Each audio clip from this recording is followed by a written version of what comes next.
домалақ бөлмелер, жону бөлмелері, хаус бөлмелері, мына кішігірім бөлмелер, шілдехана, зікірхана бөлмелері. Бұл жерде солардың кіріп 40 күн бойы Аллаға құлшылық етіп бөлмелер болды.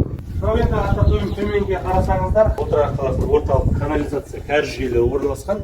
Толығымен осы магистраль көшесімен жүре отырып, бүкіл үйлерді байланыстырады. Қаланың үшінші бөлігі, жаңа айттым, қала әкімшілігі, қала билеушісі өмір сүрген орталық. Бұл енді қаланың үшінші бөлігі деп айтылады.